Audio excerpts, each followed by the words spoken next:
Amén. Dios les bendiga esta tarde. Bienvenidos a nuestra reunión. Quiero invitarles a leer la palabra del Señor, a que abramos la Biblia. Vamos a continuar en el capítulo 5 del Evangelio de Mateo. Evangelio de Mateo, capítulo número 5. Y vamos a leer los versos 1 y 2 de este capítulo. Dice la palabra del Señor: al ver que la multitud se le acercaba, Jesús subió a un monte. Allí se sentó y cuando sus discípulos se le acercaron, comenzó a enseñar. Amén. Cerramos nuestros ojos y oramos al Señor. Buen Dios y Padre que estás en los cielos, te damos gracias esta tarde por el privilegio que nos concedes de leer tu palabra y de reunirnos una vez más como tu ejército, como aquellos que tú has llamado para realizar tu obra en esta tierra. Te agradezco por la vida de cada anfitrión, de cada líder, de cada supervisor que tú has llamado a servirte. Te pido que obres conforme tu misericordia, bendiciéndoles y proveyéndoles para su necesidad. En el nombre de Jesús te pedimos también que nos hables esta tarde, que nos instruyas a través de tu palabra. En el nombre de Jesús, amén y amén. Comenzamos la semana pasada hablando acerca de la introducción del Sermón del Monte. Y dentro de esa introducción estamos respondiendo a la pregunta: ¿en qué consiste el Sermón del Monte? Nos dimos cuenta de algunos aspectos interesantes que nos van a llevar a tener una mayor claridad para poder comprender las palabras que Jesús transmitía a sus discípulos, pero inmediatamente surgen tres preguntas básicas. Tres preguntas básicas que surgen en la mente del lector en la actualidad, de las personas que estudian la palabra de Dios y especialmente cuando leen y estudian el Sermón del Monte. Y es probable que usted no sea receptivo a las enseñanzas de Jesús en este sermón, a menos que usted pueda dar respuesta o pueda tener una respuesta satisfactoria a estas tres preguntas que surgen al leer el Sermón del Monte. La primera de ellas es si es una declaración auténtica de Jesús. O sea, si realmente Jesús predicó este sermón. En segundo lugar, si es pertinente su contenido al mundo contemporáneo, o que si está irremediablemente pasado de moda, tan pasado de moda que en nuestro mundo moderno pues no nos serviría de absolutamente nada.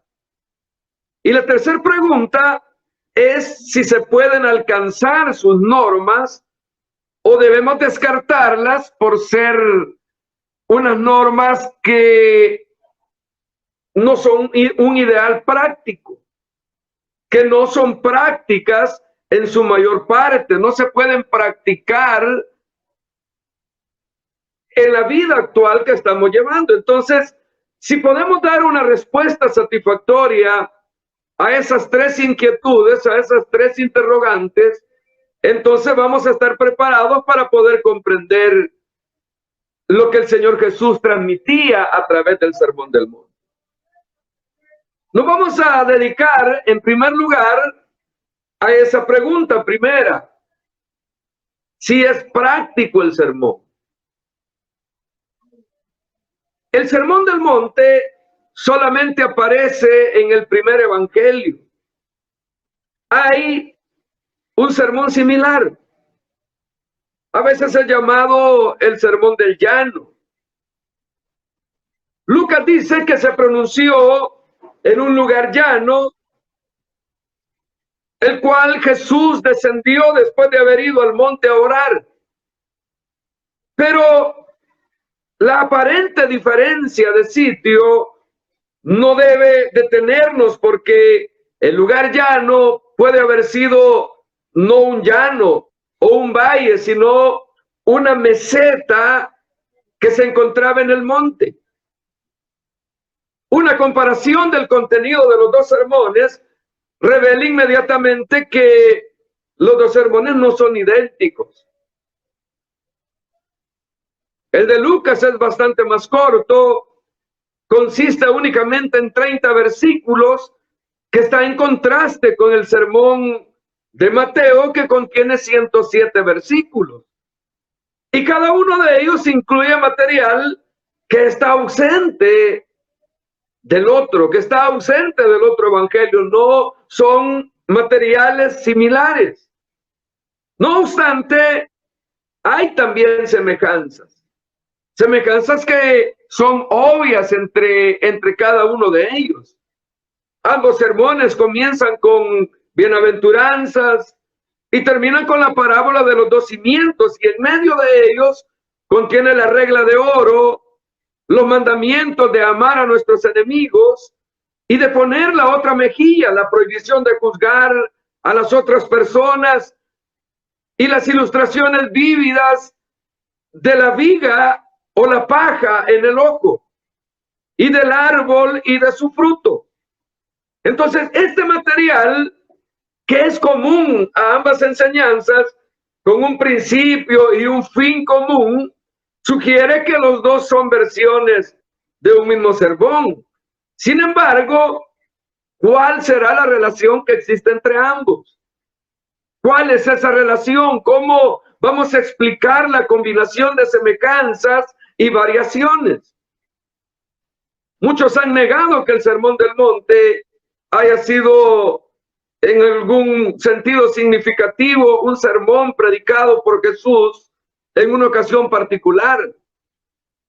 Una característica bien conocida de la práctica editorial del primer evangelio es juntar en una colección algunas de las enseñanzas que Jesús había dado a conocer y que se relacionaban entre sí. Esa es la idea que se sostiene. Pero el mejor ejemplo lo constituye su serie de 7 de las parábolas de nuestro Señor. Algunos, por tanto, han argumentado que Mateo capítulo 5 al 7 representa una recopilación de dichos de Jesús, magistralmente entretejida en forma de sermón por el evangelista, o por una comunidad primitiva cristiana de la cual el evangelista la tomó, y la tomó para agregarla a su evangelio. El plan de ambos evangelistas fue recopilar en un lugar los puntos principales de la doctrina de Cristo, que se relacionaban con la vida santa, con la vida devota, y en consecuencia el sermón es un resumen breve, recopilado de sus muchos y variados discursos. Pero también algunos comentaristas modernos han ido más lejos, han ido más allá. Como por ejemplo, Davis llama al sermón una simple colección de sentencias inconexas que son de diverso origen, un conglomerado y luego de una enumeración de la crítica de fuentes, la crítica de formas y la crítica litúrgica, concluye que el impacto de la crítica moderna en todas sus formas suscita ciertas dudas sobre la oportunidad de intentar entender esa sección como un conjunto interrelacionado procedente de la enseñanza efectiva de Jesús.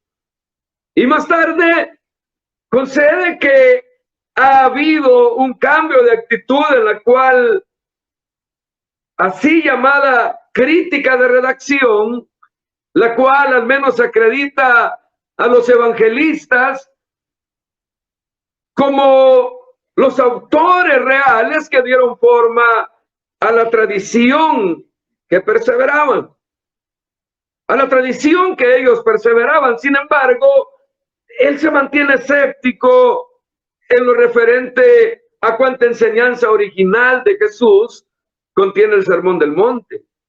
De manera en que uno reaccione ante esta clase de crítica literaria dependerá de las suposiciones teológicas fundamentales que uno tenga sobre nuestro Dios, sobre la naturaleza, sobre el propósito de la revelación en Cristo, de la obra que el Espíritu Santo pueda tener y que el sermón pueda atribuirle su contenido.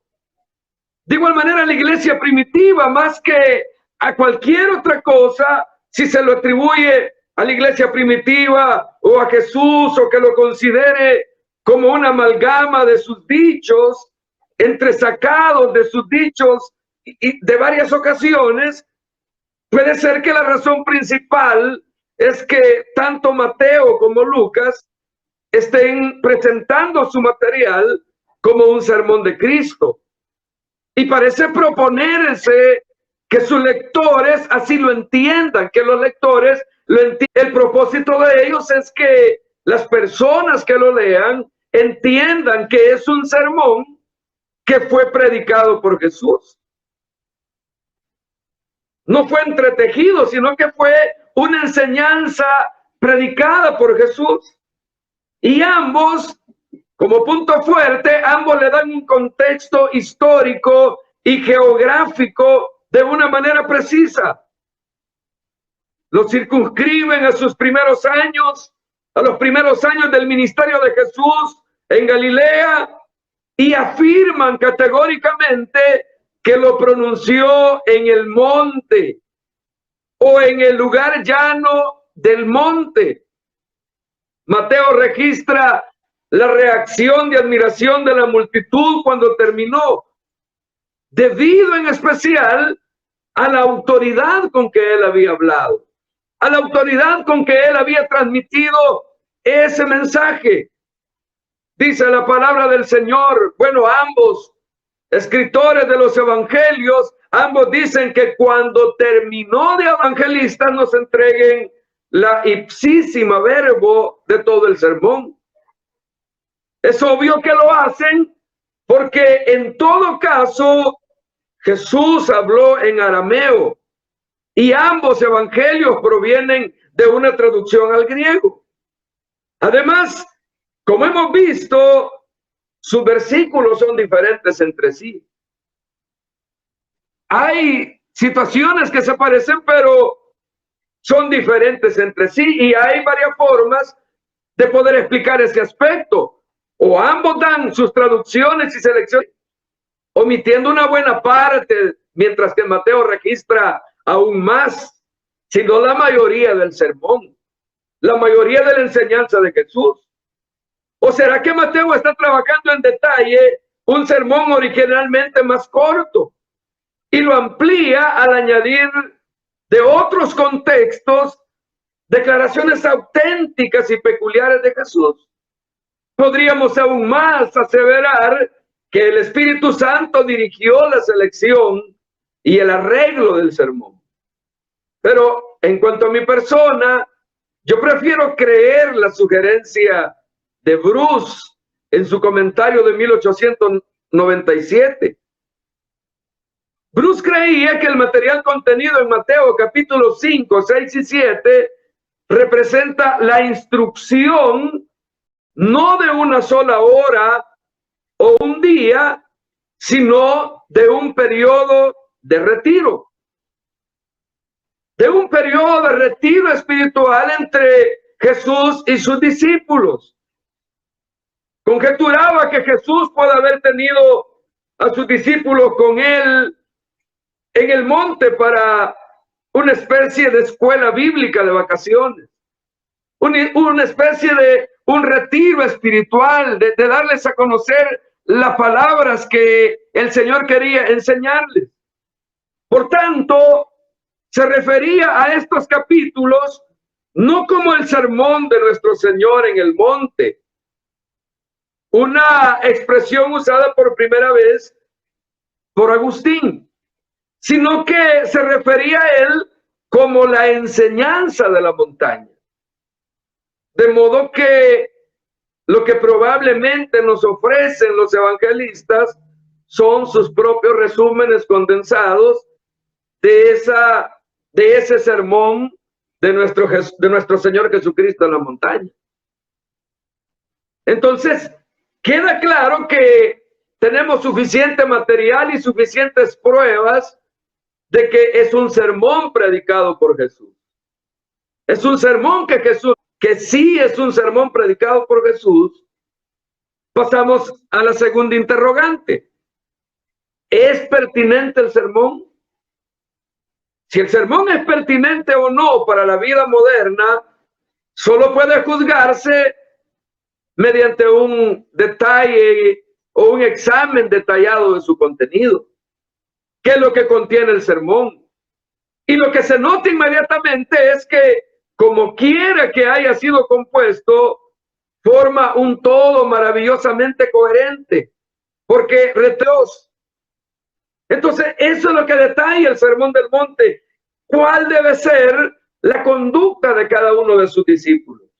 La conducta de cada uno de sus seguidores, de los ciudadanos del reino de Dios, de las personas redimidas que van a pertenecer al reino de Dios. Vemos al discípulo como es en sí mismo, en su corazón, motivaciones, pensamientos y en el lugar secreto con su Padre.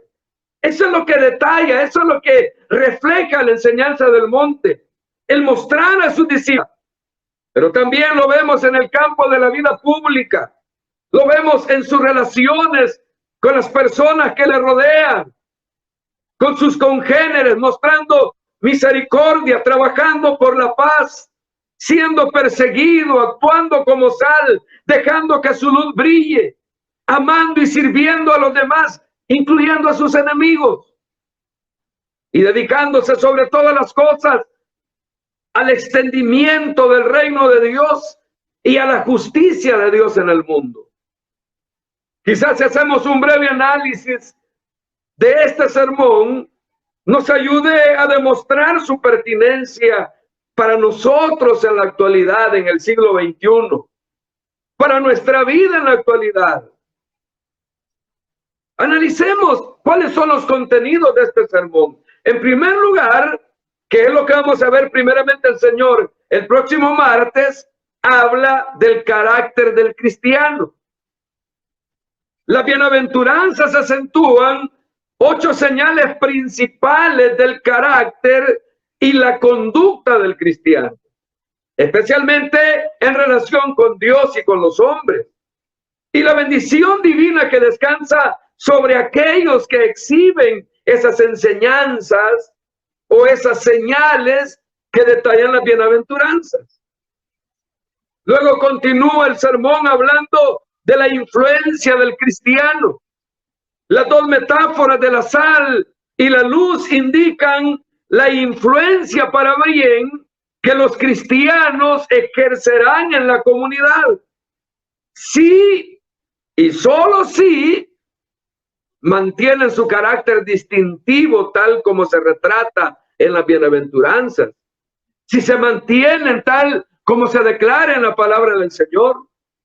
Luego continúa hablando en tercer lugar acerca de la justicia del cristiano.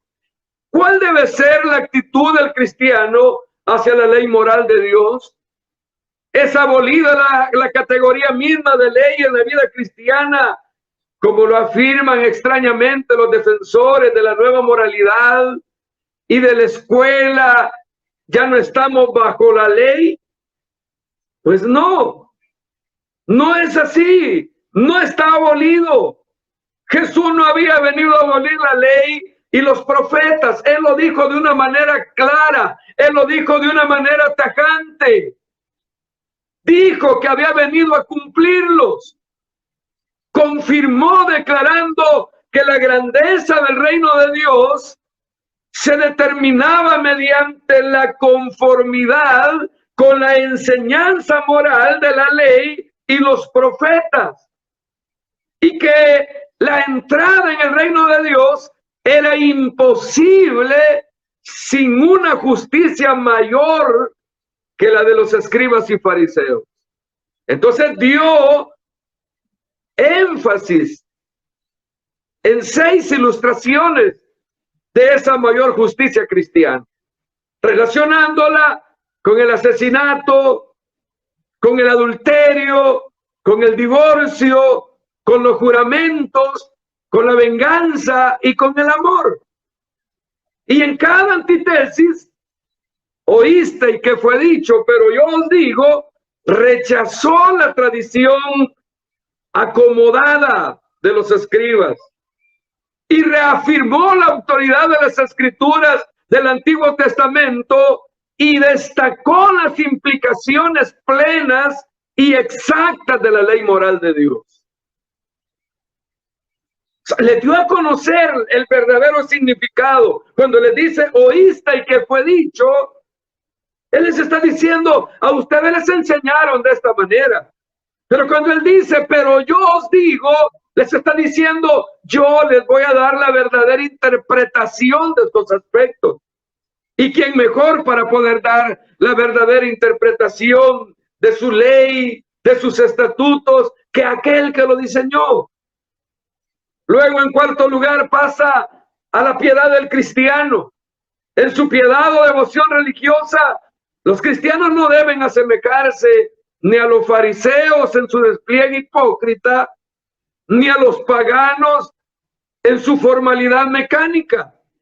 La piedad, esa piedad cristiana, debe distinguirse sobre todo por su realidad, por la sinceridad de los hijos de Dios, que viven en presencia de su Padre Celestial, que viven para Dios, su entrega, su disposición, su piedad, su vida de devoción, su vida cristiana. Están interesados en honrar a Dios, y ese honrar a Dios se distingue de toda la religión, de toda la paganidad que el mundo tenga. En quinto lugar, pasa a hablar de la ambición del cristiano. La mundanalidad que los cristianos deben evitar puede tomar tanto forma religiosa como secular.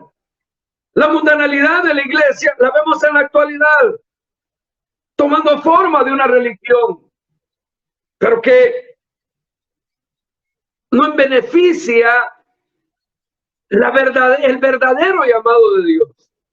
No se refleja en el verdadero llamado y transformación que Dios ha hecho, o en aspectos seculares donde ya no importa cómo me vista, ya no importa cómo hable, ya no importa, porque hay que buscar mejor lo que nos une. Entonces, no se trata así esa manera de la ambición del cristiano en la mundanalidad, sino que debemos vivir para él, no en una forma religiosa ni secular, sino que debemos distinguirnos de los no cristianos, no solamente en nuestras devociones, sino también en nuestras aspiraciones o ambiciones que tengamos en esta tierra. En particular, Cristo cambia nuestra actitud hacia el bienestar, hacia las posesiones materiales. Es imposible adorar a Dios y al dinero. Debemos escoger entre ambos. Pero la gente secular se preocupa por la búsqueda del alimento, de la bebida, del vestido. En cambio, los cristianos deben estar libres de esas ansiedades materiales que son egocéntricas, y entregarse al extendimiento del reino de Dios y su justicia. Es decir, que nuestra ambición no son aspectos temporales, sino que nuestra ambición suprema debe ser la gloria de Dios, que Dios sea glorificado, y no nuestra propia gloria, no para nuestra propia vida, ni siquiera para nuestro propio bienestar material. Es cuestión de qué es lo que estamos buscando primero. Es cuestión de qué es lo que a usted no le deja dormir. Es cuestión de qué es lo que a usted le quita el sueño. Luego pasa a hablar de las relaciones del cristiano. Y los cristianos estamos atrapados en una red compleja de relaciones, cada una de las cuales surge de nuestra relación con Cristo. Una vez que nos hemos relacionado adecuadamente con Él, todas nuestras relaciones se ven afectadas. Absolutamente todas. Una vez usted se reconoció pecador y le reconoció a Él como su Señor y Salvador personal y le entrega su vida y nace de nuevo y se convierte en un discípulo de Jesús, todas sus relaciones se ven afectadas. Absolutamente todas. No queda ninguna sin ser afectada. Y se crean nuevas relaciones. Las relaciones antiguas cambian. De modo que no debemos juzgar a nuestro hermano, sino que debemos servirlo. Debemos también evitar ofrecer el evangelio a aquellos que terminantemente lo han rechazado. Debemos permanecer en oración a nuestro Padre Celestial. Debemos guardarnos de los falsos profetas que impiden que la gente encuentre la puerta estrecha y el camino angosto. A eso se dedica hoy nuestra relación, a pelear contra Satanás.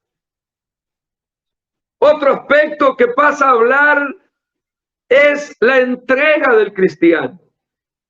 El asunto esencial planteado por todo el sermón concierne a la autoridad del predicador.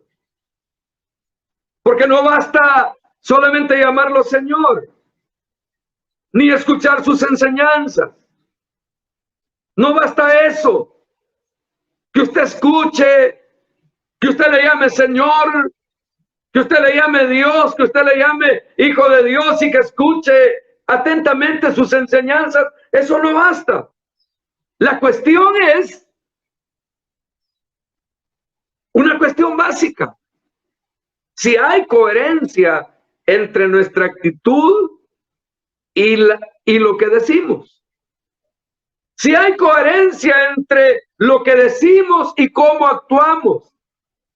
Si hay coherencia en cuál es nuestra actuación y qué es lo que dicen nuestras palabras. Si hay coherencia, si actuamos en base a lo que oímos. Y de esa entrega depende nuestro destino eterno. De esa entrega que tengamos con Jesús. De esa entrega que tengamos a hacer su voluntad, a ser hacedores de la palabra de Dios, a obedecer a Jesús. Únicamente el que obedece a Jesús como Señor. El que le reconoce a Él como Señor, el que le da honra a Él como Señor, porque solo Él está construyendo su casa sobre la roca, la cual no podrán minar las tormentas de la adversidad ni las del juicio. Las multitudes se admiraban de la autoridad con que les enseñaba Jesús. Y a esa autoridad es a la que debemos someternos. Es a la que cada uno de sus seguidores debe someterse. Es a la que cada uno de sus seguidores en cada generación debe someterse. Por lo tanto, el asunto del señorío de Jesucristo es tan pertinente hoy en el principio y en la aplicación detallada como lo fue cuando predicó originalmente este sermón. Entonces, ¿es pertinente el sermón para el siglo XXI? Sí lo es.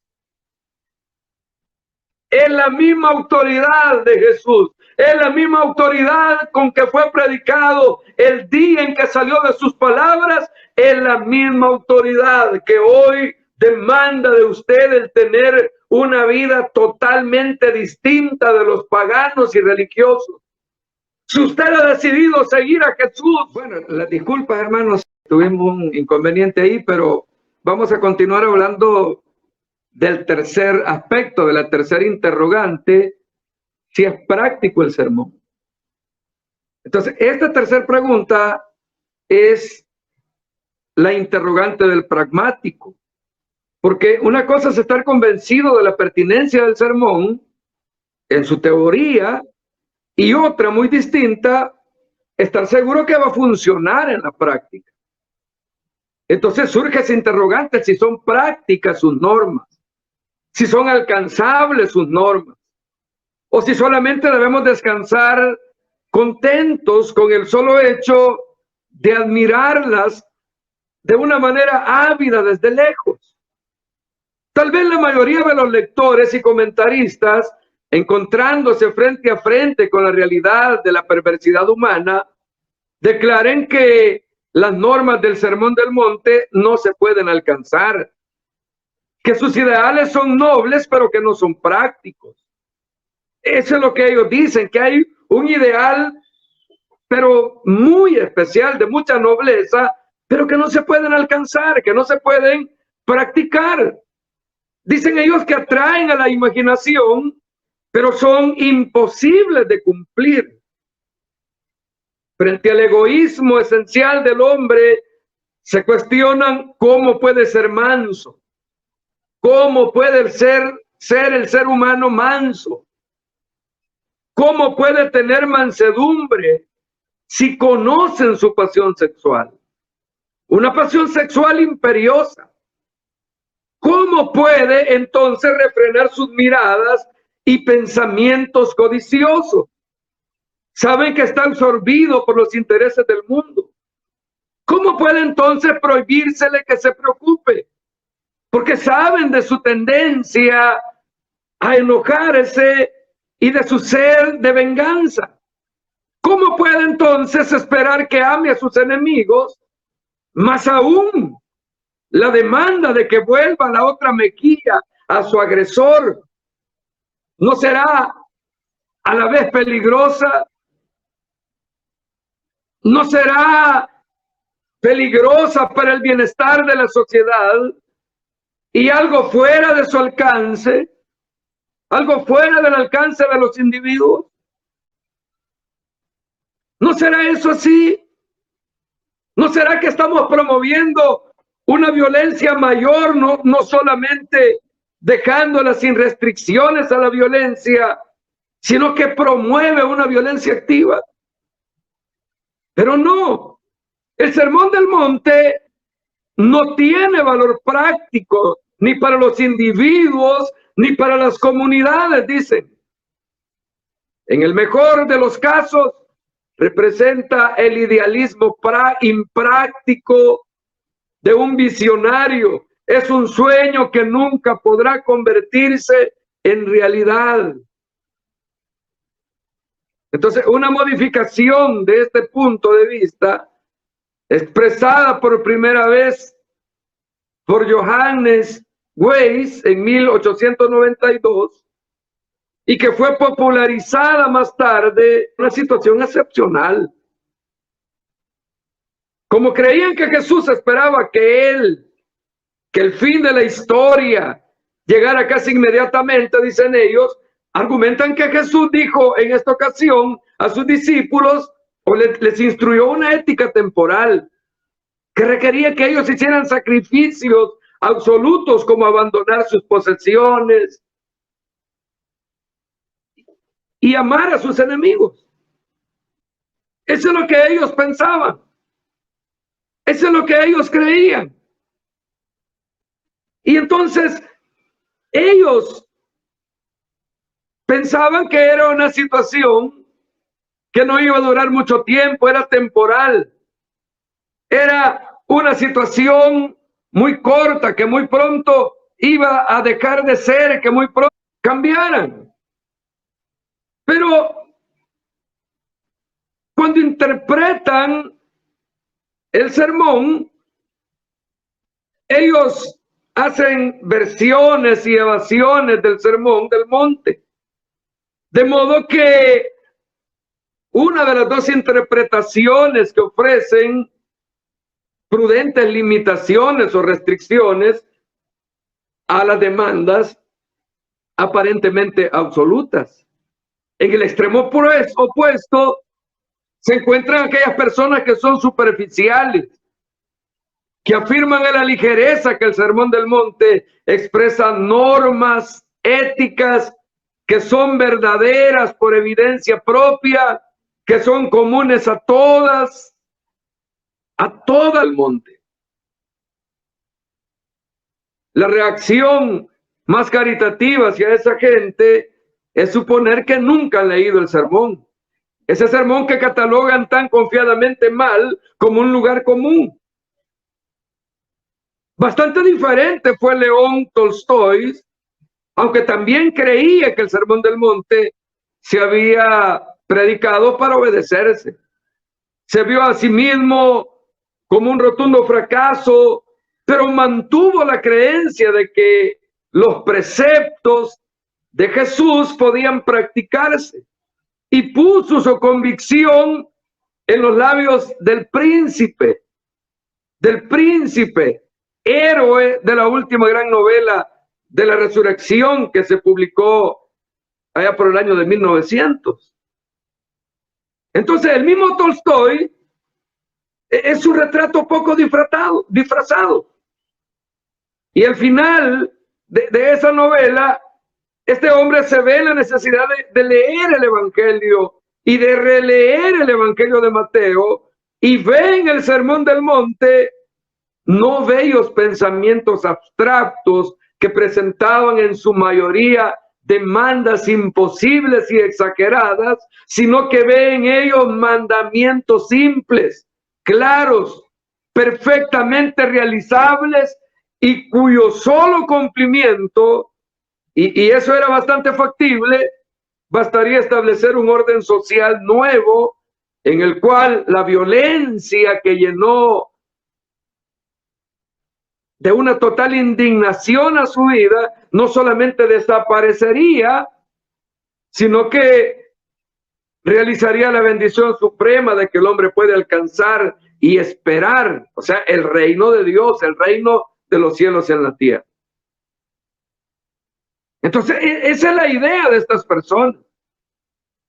Esa es la idea de estos seres humanos que tienen en cuanto al sermón, en cuanto a la enseñanza. Entonces, ¿cómo terminaría este nuevo capítulo de su vida? Bueno, él decía, solo el porvenir se va a encargar de revelar. Y Tolstoy encarnó en su propia carne la tensión entre lo ideal y la realidad.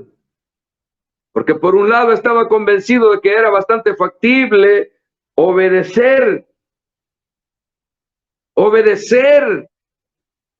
el Sermón del Monte, mientras que por otro, su propio cumplimiento mediocre le decía que no lo era.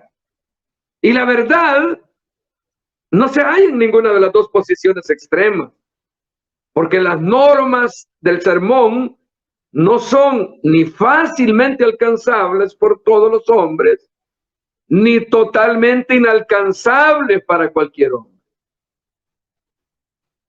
Colocarlas fuera del alcance de cualquier persona sería ignorar el propósito que Cristo tuvo al predicar el sermón. Pero decir que está al alcance de cualquiera sería ignorar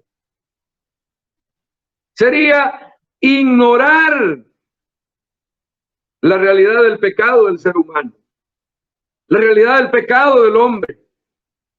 Pueden ser alcanzados perfectamente, pero solamente pueden ser alcanzados por aquellos que han experimentado el nuevo nacimiento.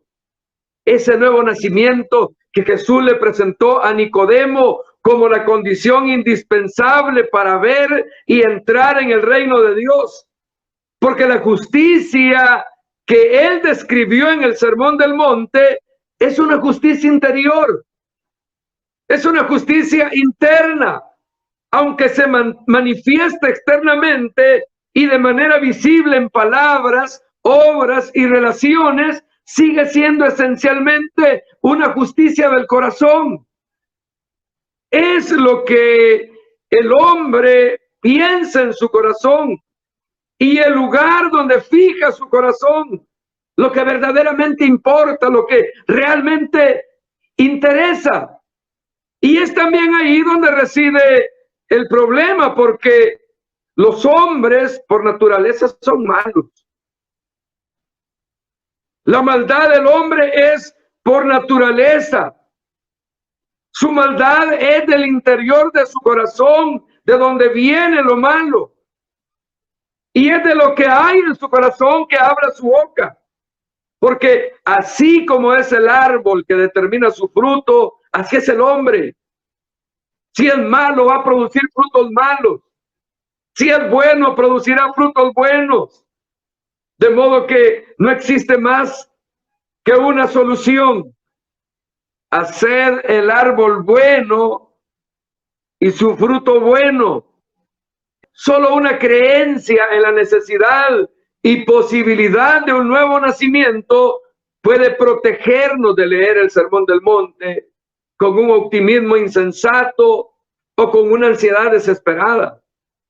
Jesús dirigió el sermón a aquellos que eran sus discípulos, a aquellos que ya le conocían, a aquellos que habían estado con él. No lo dirigió a los que no le conocían. No le dio a conocer este sermón a los que no conocían su palabra, sino que se lo dirigió a sus discípulos. Y por tanto, si eran sus discípulos, también eran ciudadanos del reino. Eran ciudadanos del reino de Dios e hijos de la familia de Dios.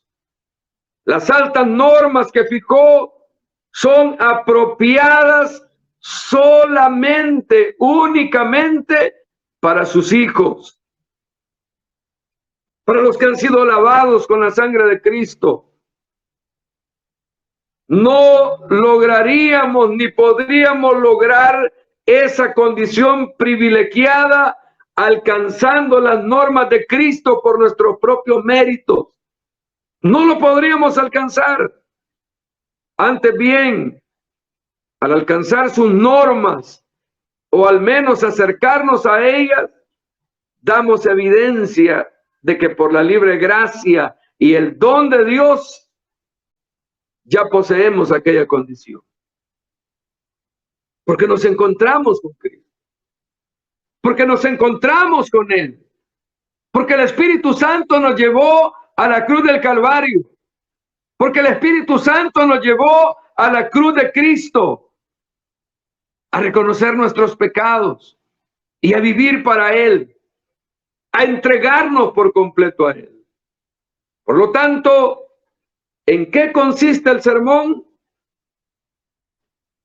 Nos hemos dado cuenta que hay 3 preguntas que son claves.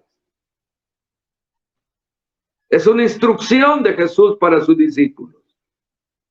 Y que esas instrucciones dadas hace 2000 años son una declaración auténtica de Jesús. Lo predicó Jesús de verdad. Es pertinente su contenido para nuestro tiempo. Y pueden alcanzarse sus normas única y exclusivamente si usted ha nacido de nuevo. Si usted no ha nacido de nuevo, no puede alcanzar esas normas. Si usted es cristiano y se le hace difícil alcanzar esas normas, usted no ha nacido de nuevo. Porque todas ellas se podrán lograr única y exclusivamente con la guianza del Espíritu Santo morando en nuestro corazón. Cerremos nuestros ojos y oramos. Padre, te damos gracias por tu misericordia, por tu bondad, porque has sido bueno para con nosotros al concedernos el privilegio de ser tus hijos. Y ahora nos da la oportunidad de conocer qué es lo que tú esperas de nosotros, qué es lo que tú esperas de tus discípulos, de los ciudadanos del reino. Ayúdanos a entender tu propósito, tu palabra, y permítenos vivir para ti, Señor. En el nombre de Jesús de Nazaret, en tus manos de amor nos depositamos y confiamos que tú guiarás nuestros pasos en esta tierra. Para gloria de tu nombre. Amén y amén. Amén. Qué bueno que usted se quedó, se volvió a reconectar y esperó la retransmisión, el que volviéramos a tomar control de estos aspectos. Pero una vez más quiero recordarle a todos los líderes de Misión Cristiana de Lynn la importancia de estar pendientes de la Corporación Cristiana de Radio y Televisión, de los medios, de las diferentes plataformas digitales de la misión, porque a través de ellos usted puede estar siendo edificado, hay alabanzas, hay palabra de Dios, hay instrucciones a través de nuestro pastor general. Entonces, edifíquese sintonizando los medios de comunicación de Misión Cristiana de Lynn para que su vida espiritual siga fortaleciéndose en cada día. Les recuerdo que los días martes vamos a estar reunidos a través de este medio, del canal de YouTube Influenciando Vidas y de la página de Facebook Sal y Luz del Mundo, para seguir estudiando la palabra del Señor y para dar algunas indicaciones a ustedes líderes, a los supervisores, a los anfitriones, para que la obra del Señor pueda continuar desarrollándose de la manera como Él quiere que se haga. Así que les recuerdo sintonizar las predicaciones a través de la radio, a través de las plataformas digitales, y que también nos sintonicen los martes y los jueves a las 5 de la tarde a través de este medio. El día domingo a las 3 de la tarde a través de Influenciando Vidas y Sal y Luz del Mundo. Y recordarles que el día sábado tenemos el desarrollo de las células virtuales a las 10 de la mañana, la célula infantil, a las 4 de la tarde la célula juvenil y a las 7 de la noche la célula de adultos. Para lo cual también vuelvo a suplicarle a los hermanos líderes que realicen su reporte inmediatamente, terminen su célula, abran el sistema informático de la iglesia, abran su célula. Si usted no tiene el usuario y la contraseña, pues puede pedírsela a su supervisor o puede pedírmela a mí personalmente para que pueda usted abrir el sistema informático y darnos a conocer las personas que se reunieron en su célula, que en este caso sería su familia, las personas que viven en su casa. Recuerde que no tiene que invitar personas de fuera de su hogar para atenderlas en la célula, sino que son las personas que viven con usted como líder. Y si los miembros de su célula le reportan que estuvieron congregados a la hora de la célula, pues puede agregarlos en su reporte. Pero mantengamos la distancia, mantengamos obedientemente las indicaciones de distancia, de saneamiento que se nos han dado, para que muy pronto podamos estar reunidos y podamos vernos y estar así disfrutando de la presencia del Señor. Y agradecerle también a los hermanos y hermanas que fielmente aportan sus diezmos, sus ofrendas, para que la obra del Señor siga caminando, para que los medios de comunicación sigan al aire, la misión siga sosteniéndose. Dios les colme de muchas bendiciones. Dios sabrá la mejor manera de prosperarles para que su obra no se detenga. Y preparémonos porque Cristo pronto viene. Si usted estaba dudando de la venida de Cristo, hoy usted se ha dado cuenta que la venida de Cristo está más cerca de lo que usted pensaba.